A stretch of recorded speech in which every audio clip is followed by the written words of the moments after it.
جزاک اللہ سبحان اللہ۔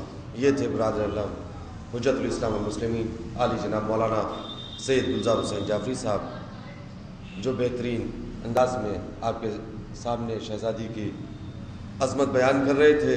کربلا تا شام جناب زینب کا سیاسی سفر۔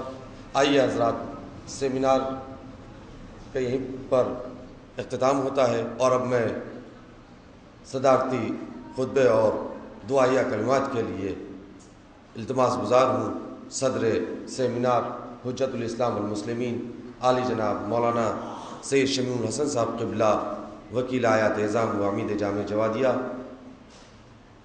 سے، اور مومنین اعظم گڑھ کی طرف سے ان کی خواہش ہے، چننا بھائی کی خواہش ہے، مومنین کی خواہش ہے کہ صدر کے جو صرف اس سیمینار کے صدر نہیں بلکہ پوری قوم ملت کے صدر اور سرپرستی کر رہے ہیں، لہٰذا ان کے یہ لوگ گلپوشی کرنا چاہتے ہیں۔ میں چننا بھائی سے گزارش کر رہا ہوں کہ وہ تشریف لے آئیں۔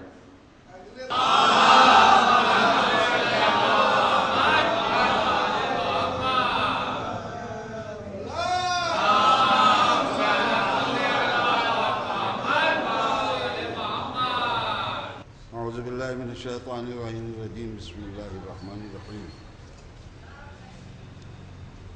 الحمد والصلاة والسلام واللعن للأہل ولکل الأہل، اما بعد،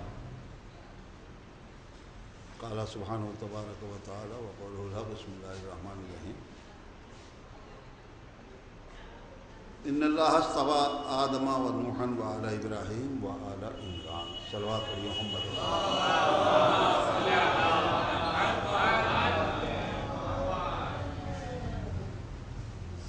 قرآن مجید کی آیہ کریمہ ہے، تمہید کے طور کے اوپر قدرت کا اعلان ہے کہ اللہ نے آدم کو چنا ہے، منتخب کیا ہے، اور نوح اور آل ابراہیم کو اور آل عمران کو۔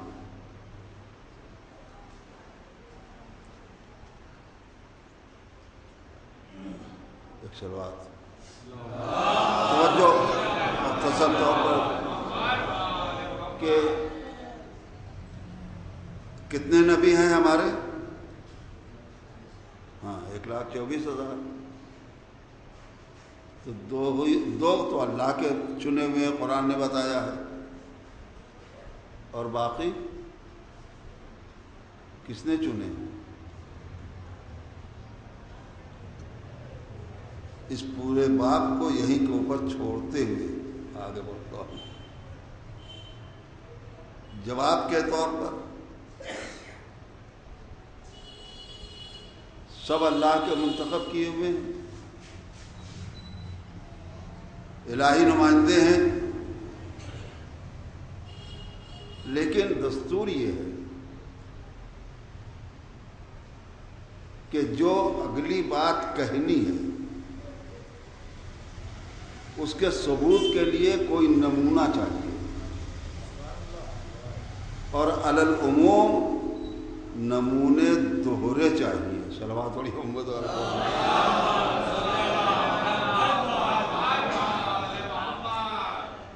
اور وہ دوہرے ثبوت، جو دوہرے نمونے جو پیش کیے جائیں گے، اس میں بھی تکرار نہیں بلکہ حکمت ہوگی اس تکرار میں۔ بہرحال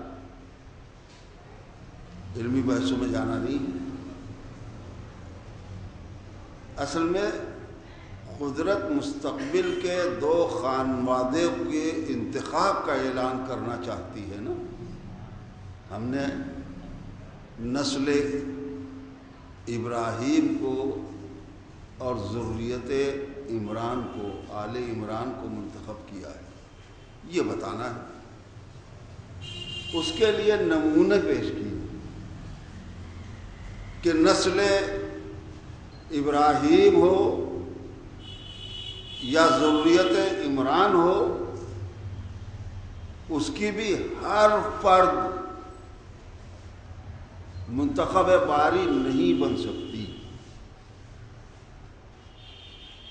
وہی منتخب ہوگا جو آدم نمونہ ہو، جو نوح مثال ہو۔ صلوات محمد اور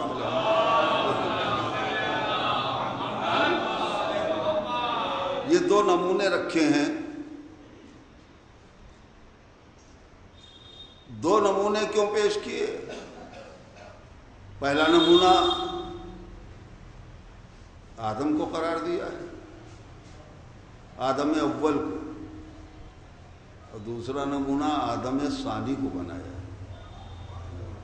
یہ آدم اول اور آدم ثانی کس اعتبار سے؟ آپ جانتے ہیں کہ وجود اور خلقت کے اعتبار سے ابو البشر ہیں جناب آدم۔ وہ آئے اس دنیا میں تو کسی سے تعلیم و تربیت کے محتاج نہیں تھے، کسی نے ان کو پڑھایا لکھایا نہیں۔ دنیا میں آ کر، دنیا کی قید ہے، پڑھایا کس نے؟ قرآن ہی نے بتایا کہ علم آدم الاسماء کلھا، اللہ نے سارے اسماء کی تعلیم آدم کو دی ہے۔ یعنی آدم کو علم ملا ہے خدا سے۔ ہماری اصطلاح میں آدم کے استاد، آدم کا استاد ہے خدا، اور خدا کے شاگرد ہیں آدم۔ اور سارے کمالات ادھر سے ملے ہیں آدم کو،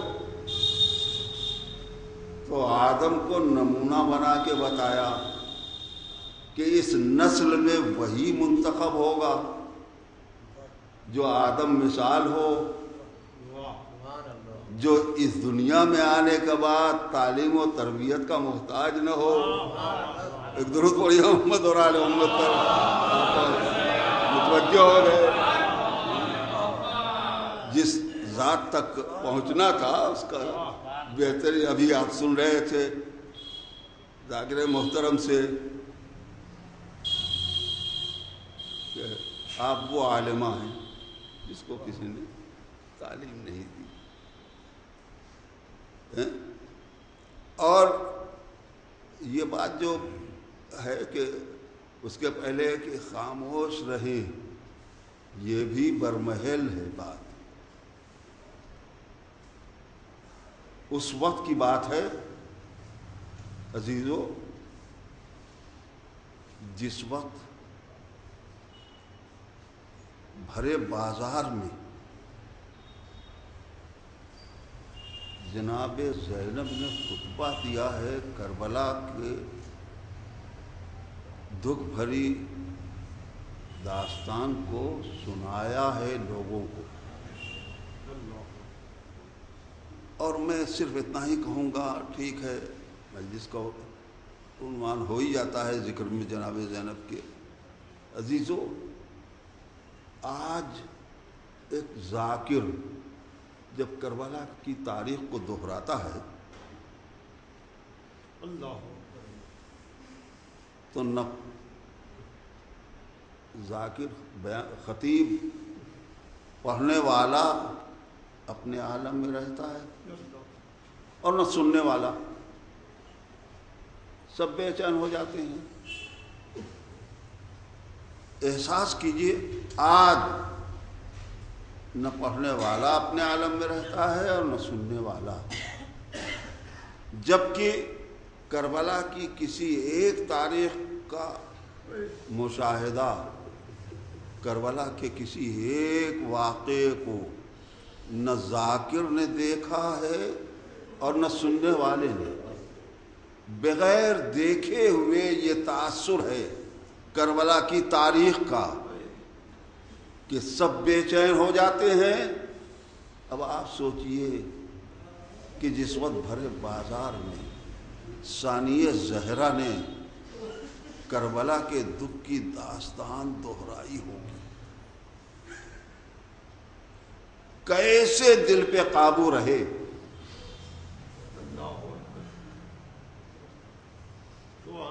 ایک ایک منظر نظر میں آ رہا ہے. آپ نے یہ تو برابر سنا ہے نا کہ مقتل سے گزرتے وقت بیمار کربلا کے چہرے کا رنگ بدلا تھا. تو ثانیہ زہرا نے بچایا تھا، امامت کو سہارا دیا تھا، اور اسی وقت یہ اعلان کر دیا تھا کہ میرے لال یہی روضہ بنے گا، یہی زائرین آئیں گے. یہ تو دربار کی بات ہے کہ جہاں فرمایا تھا کہ تو ہمارے ذکر کو مٹا نہیں سکتا، لیکن ابتدا تو وہاں سے ہو چکی تھی. بیمار کربلا کے دل کو تھامنے کے لیے، سنبھالنے کے لیے ثانی زہرا نے تسکین دی تھی یہ سب کہہ کے نا. اور اب آپ یہ بتائیے کہ جس وقت ثانیہ زہرا نے تقریر کی ہے، کربلا کی تاریخ دہرائی ہے، تو ایک ایک منظر نگاہوں کے سامنے آیا ہوگا کہ نہیں؟ ہم آپ بغیر دیکھے برداشت نہیں کر سکتے، تو پھر ثانیہ زہرا کا کیا عالم ہوا ہوگا؟ تو میرے عزیزو، اس وقت اس تقریر کے موقع پر جناب زینب کے چہرے کا رنگ بدلنے لگا. اس کیفیت کو محسوس کر کے سید سجاد نے سہارا دیا ہے. تو یہ فرمایا کہ پھوپھی اماں آپ چپ رہیں. اس کے بعد کا یہ فقرہ ہے تسکین کے لیے کہ آپ تو وہ عالمہ ہیں جس کو کسی نے تعلیم نہیں دی. اور دو فقرے ہیں. ایک فقرہ تو یہ ہے کہ انت عالمۃ غیر معلمہ. دوسرا فقرہ ہے وفہمۃ غیر مفہمہ. آپ وہ عالمہ ہیں کہ جس کو کسی نے تعلیم نہیں دی، اور وہ بافہم ہیں جس کو کسی نے سمجھایا نہیں، تربیت نہیں کی.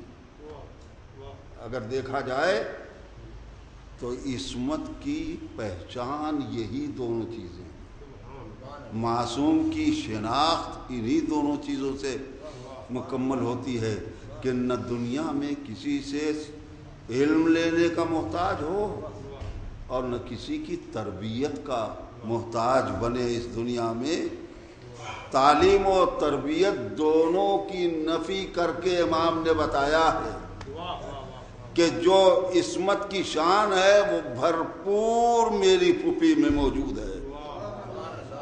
نہیں غور کیا آپ نے؟ عصمت کی نشاندہی کی ہے. یہ اور بات ہے. میں اگر اور کچھ چیزیں پھر نہیں کہہ پاؤں گا، لیکن بہرحال کہ یہ میں نے اکثر کہا ہے اور اپنے بچوں کے ذہن میں اتارنے کے لیے کہا کرتا ہوں کہ کبھی سوچا آپ نے جو مرکز عصمت بنا تھا، جو ذات مرکز عصمت بنی تھی کسا کی منزل میں، کہ جہاں رشتے گنائے گئے تھے، باپ معصوم، شوہر معصوم، بچے معصوم، خود معصومہ، وہیں احساس ہوتا ہے کہ اس آغوش عصمت اور اس مرکز عصمت کی آغوش کے پلے ہوئے بیٹے تو معصوم ہیں، بیٹیاں معصومہ کیوں نہیں؟ بات چلی تھی وہاں آدم اول اور آدم ثانی سے، وہ سب چیزیں رہی. آدم ثانی کے لیے ایک ہی فقرہ یہیں کے اوپر کہہ دوں تاکہ ذہن تھوڑا کچھ تو مطمئن ہو جائے کہ 2 نمونے اس لیے رکھے کہ کمالات کے اعتبار سے آدم مثال جو ہو اور کشتی نجات کی حیثیت سے آدم ثانی نوح مثال ہو، کمالات کے اعتبار سے دنیاوی اعتبار سے آدم مثال بنے اور آخرت میں کشتی نجات کا نمونہ بن سکے۔ وہ اس لیے دوسری مثال یہ رکھی گئی تھی۔ تفصیلات بہت ہیں، میں آخری منزل میں آنے کے لیے جہاں تک آپ کے ذہن کو لایا کہ اس مرکز عصمت کی آغوش کے پلے ہوئے بیٹے معصوم ہیں، باپ معصوم، شوہر معصوم، بچے معصوم، خود معصومہ، تو اسی آغوش تربیت کی پلی زینب اور ام کلثوم معصومہ کیوں نہیں؟ اس کے لیے علماء نے جوابات دیے ہیں، اس میں سے جو مشہور جواب ہے وہ یہ ہے کہ اگر زینب اور ام کلثوم ماں کی طرح معصومہ ہوتی تو بے شوہر کی رہ جاتی۔ کیوں؟ اس لیے کہ معصوم کا رشتہ تو ہو سکتا ہے غیر معصوم، معصومہ نہ ہو، لیکن معصومہ کا رشتہ غیر معصوم سے نہیں ہو سکتا، اس لیے کہ شوہر حاکم ہوتا ہے تو کسی معصوم کا قاطی حاکم نہیں بن سکتا۔ اور زینب اور ام کلثوم میں بھرپور عصمت کی شان موجود ہے، ابھی آپ نے ایک جملے میں سنا، کوئی کمی نہیں ہے۔ جب کوئی کمی نہیں ہے تو پھر معصومہ کیوں نہیں ہے؟ اگر یہ بات ہے بے شوہر کی رہ جاتی ہے، اور ہے بھی صحیح، اس لیے کہ جناب معصومہ کے لیے پیغمبر کو کہنا پڑا کہ لولا علی، جیسا کہ ابھی سن چکے آپ کہ علی نہ ہوتے تو کوئی کفو نہ ہوتا۔ یہ بھی عظمت فاطمہ کی نشانی ہے۔ دنیا سمجھتی ہے کہ مولا کائنات کی عظمت کا تذکرہ ہے، میں سمجھتا ہوں کہ شہزادی کی عظمت کا تذکرہ ہے۔ یہ نہیں کہا گیا ہے کہ اگر فاطمہ نہ ہوتی تو علی کا کوئی ہمسر نہ ہوتا، علی نہ ہوتے تو فاطمہ کا کوئی کفو اور ہمسر نہ ملتا۔ اب اس بنیاد کے اوپر اگر ماں کی طرح سے معصومہ ہوتی تو بے شوہر کی رہ جاتی، یہ خود زندگی کا ایک عیب سمجھا جاتا ہے نا۔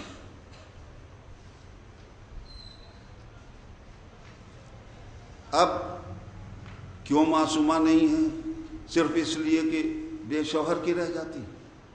تو فکری اعتبار سے کیا یہ سوال نہیں اٹھے گا، میرے مالک عصمت تو الہی تحفہ ہے، تو جسے چاہے معصوم بنائے اور منصوص معصوم قرار دے دے، نس کے اعتبار سے کیوں 14 میں عدد محدود ہے؟ جیسے علی کو کفو زہرا بنا دیا ویسے ہی 2 اور معصوم پیدا کر دے اور عصمت کی تعداد کو بڑھا کر 14 سے 16 اور 18 تک پہنچا دے۔ اب ایک بات ذہن میں آتی ہے نا، کیا اللہ کی طرف سے یہ تحفہ ملے گا تو کیوں روکا ہے؟ 18 معصوم ہوتے قدرت کی طرف سے معین۔ لیکن جو جواب میرے ذہن میں ہے اس سے میرا ذہن مطمئن ہوا ہے، اس لیے میں عرض کر رہا ہوں، اور اکثر میں اس کا تذکرہ کیا ہے، آج پھر کر رہا ہوں کہ عزیزو، صرف اتنی سی بات نہیں ہے کہ 14 تک محدود رہے بات بنیادی یہ ہے کہ عصمت کبریٰ کی تاریخ پڑھیے۔ عصمت کبریٰ جناب سیدہ کی تاریخ پڑھیے تو تاریخ بتائے گی کہ عصمت کبریٰ کبھی سربرہنہ نہیں ہو سکتی۔ عزیزان محترم، جس وقت مولائے کائنات کے گلے میں ریسمان ظلم ڈالی ہے، کھینچ کے لے گئے ہیں، گشت سے چونکی ہے، فاقہ ہوا دیکھا وارث کے گلے میں رسی ہے، یقیناً شہزادی علی کی نصرت کے لیے، علی کے تحفظ کے لیے گھر سے نکلی، اور یہ بھی فقرہ قیمتی ہے کہ علی کو بچانے کے لیے اپنے پہلو کا درد بھلا دیا، مگر اسلام کا پردہ نہیں بھلایا۔ سر پہ چادر ڈال کے نکلی اور فریاد یہی کی تھی نا، آپ برابر سنتے ہیں، خلو ابا الحسن وَإِلَّا لَأَكْشِفُ رَاسِي، علی کو چھوڑو ورنہ ابھی سربراہ نہ ہوتی، ہوئی نہیں تھی، صرف کہا تھا چھوڑو علی کو ورنہ ابھی سربراہ نہ ہو جاؤں گی۔ صرف اتنے اعلان پر مسجد نبی کی حیت بدلنے لگی، اور دنیا نے اس لیے رہا کر دیا، چھوڑ دیا کہ ایسا نہ ہو کہ فاطمہ کا سر کھل جائے اور قیامت آ جائے۔ یہ آثار قیامت کے جو نمودار ہوئے، صرف اتنا کہنے پر کہ چھوڑو ورنہ سربراہ نہ ہو جاؤں گی۔ ممکن نہیں ہے کہ عصمت کبریٰ سربراہ نہ ہو جائے اور قیامت نہ آئے۔ اب اگر ماں کی طرح سے معصومہ بن جاتی تو یا کربلا نہ جا پاتی، اور اگر جاتی تو عاشور کے دن کائنات ختم ہو جاتی جب بی بی کے سر کی چادر لگی۔ یہ ذہنی تسکین مجھے حاصل ہے، اس لیے میں نے اس کو پیش کیا ہے۔ ہاں، لیکن میں یہ بھی ایک فقرہ کہوں گا عظمت کے لیے بی بی کی، کہ ٹھیک ہے بے شک معصومہ بن کے آتی تو کربلا میں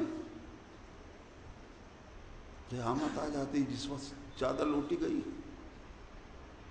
اور قیامت کا منظر تھا ہی۔ لیکن عزیزان محترم، مذاہب اور مجلس کا مزاج نہیں ہے۔ یہ بتائیے کہ جب یہ الہی تحفہ ہے تو کیا یہ ممکن ہے کہ خدا کسی حقدار کو حق سے محروم کرے؟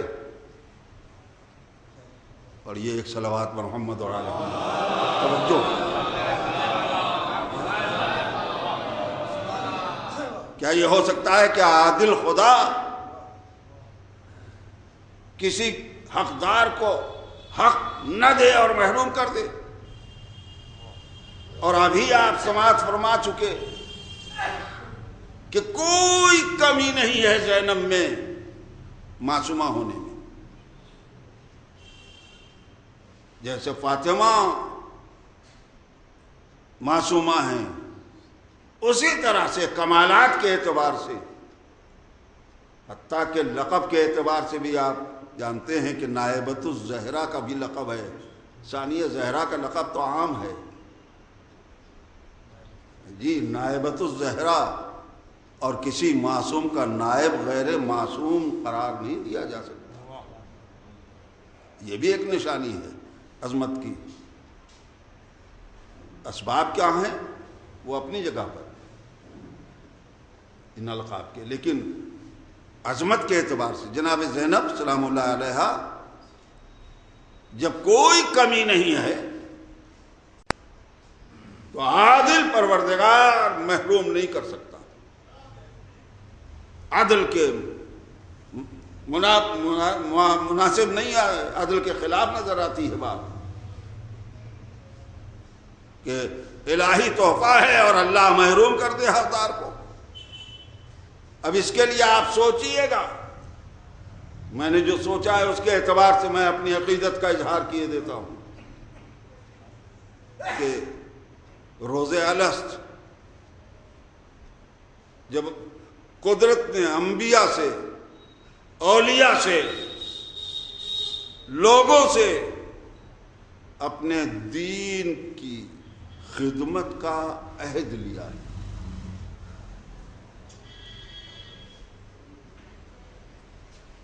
تو آخری منزل میں عجب نہیں جب حسین نے 72 قربانیوں کا وعدہ کر لیا قدرت سے دین کی راہ میں، تو میرا تصور یہ کہتا ہے کہ ایک مرتبہ پروردگار عالم نے رخ کیا ہوگا شہزادیوں کی طرف، زینب اور ام کلثوم کی طرف، میری کنیزو تم ہر طرح سے اپنی ماں کی طرح معصومہ بننے کی حقدار ہو، کوئی کمی نہیں ہے، اب یہ تمہیں اختیار ہے کہ تم چاہو تو عصمت قبول کر لو، لے لو، بس ایک بات سن لو، اگر عصمت قبول کر لی تو بھائی کی نصرت نہیں کر سکو گے۔ میں اپنے تصور کی تکمیل کے لیے دو فقرے میں، تمہیں اختیار ہے، چاہے عصمت قبول کرو، عصمت لے لو، اور چاہے حسین کی نصرت قبول کرو۔ اگر عصمت قبول کرو گی تو کربلا نہیں جا سکتی، اس لیے کہ کربلا کی قربانی میں سر کی چادر تمہیں دینی ہے، جیسے حسین کو گلا کٹانا ہے، سر دینا ہے، ویسے ہی تم کو شریکت الحسین بن کر سر کی چادر دینی ہے۔ اب عظمت فاطمہ کے لیے میں بات کو تمام کر دوں اس فقرے کے اوپر، چیزیں تو تھیں جو ذہن میں، لیکن گفتگو چلی گئی اس منزل تک۔ عزیزو فقرہ سنو، بات تمام ہو جائے، اب مجھے کہنے دو، خبردار یہ نہ کہنا کہ زینب کو عصمت نہیں ملی، ام کلثوم کو عصمت نہیں ملی۔ اب اگر کہنا ہے تو یہ کہنا کہ شہزادیوں نے عصمت نہیں لی، نہ ملنا کمی ہے، نہ لینا عیب نہیں ہے، بلکہ کمال ہے۔ ان اللہ و ملائکتہ یصلون علی النبی یا ایھا الذین آمنوا صلوا علیہ وسلموا تسلیما اللہم صل علی محمد وآل محمد اللہم ارزقنا یا علی اللہم ارزقنا توفیق الطاعہ وبعد المعصیہ وصدق النیہ وعرفان الحرمہ اللہم ارزقنا زیارت الحسین اللہم ارزقنا شفاعت الحسین اللہم ارزقنا شفاعت الحسین اللہم انصر جیوش المسلمین اللہم ارفع رایت الاسلام اللہم احفظ علماء الدین والمشاہد المقدسہ سیما مشہد الزینبیہ اللہم احفظها پالنے والے بی بی کے روزے کی حفاظت فرما، پالنے والے مشاہد مقدسہ کی حفاظت فرما، پالنے والے ان مومنین کی حفاظت فرما جو ان روزوں کے مجاور ہیں، پالنے والے ان مومنین کی حفاظت فرما جو ان روزوں کی زیارت کے لیے گئے ہیں، پالنے والے ان مومنین کو موفق فرما، زیارت سے مشرف فرما جو زیارت کے مشتاق ہیں، پالنے والے دشمنان اسلام کو نیست و نابود فرما، پالنے والے شام کے مرکز علمی کو پھر سے زندگی عطا فرما۔